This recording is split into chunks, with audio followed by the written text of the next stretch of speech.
Well, Richard Hannon Jr., Giles, but that meant something to you. I could see the whole team. It's been that sort of frustrating week, but then this star filly has come good and beaten the best around, and not just beaten them, she's absolutely hammered them. She's won it very well, I think, Rupert. You know, there was talk from the Guineas that she was a little bit lucky, that the other filly went too soon, and I think there was nothing lucky about that. She travelled very well. She came from a wide draw. She didn't have a lot of luck in the race, and she came on the outside, cantering, going lovely, and she produced what we hoped she might. You know, we've been very happy with her work, and she's worked great, Hughes, hasn't she? Yeah.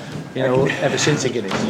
Richard Hughes has joined me now. Richard, again, this frustrating week, but when this filly who comes and gives you a classic winner at the early part of the year, and she just, all that faith, I could see that this, even you, the outpouring of emotion, it meant something.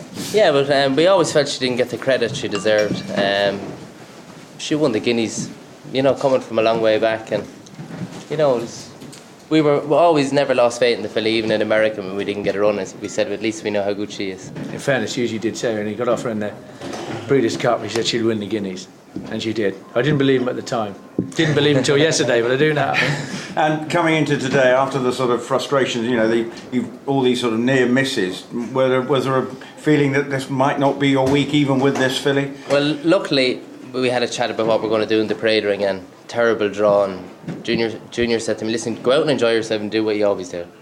And that's huge, you know. I can go out and just ride my race. I know if I come home flying late, I won't be getting a flack from a trainer, you know. Gives you the confidence to do what you want to do. So I mean, were you starting to doubt yourself? It sounded like even though things weren't going. We spoke on the phone about, you know, when she was drawn 16. I said, is there any point running? Because it was a real big ask, you know, for her to do that, and she was starting in a really unfair spot, and I didn't feel she deserved that. We could have gone to the Falmouth in 2 weeks' time, and it all worked out. And I mean, as you say, after last year, coming here to see her then follow up there, that now confirms that she is without peer over this. So it makes you feel the team. She's a very special filly, and you know, she only cost 75,000. She was very well bought by Ed Sackville, and she's been a pleasure to deal with. We gave her quite a hard time as a two-year-old. She won a Group 1, and then we took her to America, and she's so tough. She's bigger now than ever, and she's proved that she can deal with that. So I mean, now you talked about the Falmouth system. Presumably, is that on the agenda, or? I think the Falmouth. Well, you know, go home, sleep on it, talk about it. Hughes is adamant that she might get a mile and a half. She will.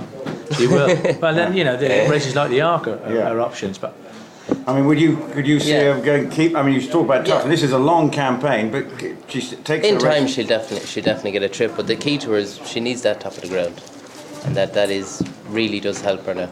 Right. So for you to get this winner, I know you've got to, but I'll leave you to get away. Have a drink of water. But for Richard, this is going to be. This is massive. You know, we really needed a winner. We have to. It's very important you have winners at this meeting from a big yard, and we hit the crossbar a couple of times. Tornado was really.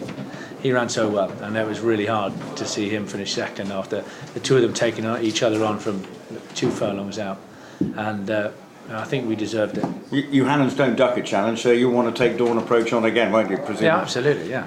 You know, if we're not good enough, that's fine. You know, we can deal with that, but we'd like to see how good he is. Right. I presume you know you might go and have a glass of champagne somewhere. Yeah, highly likely. Thank you, Richard. Thank you.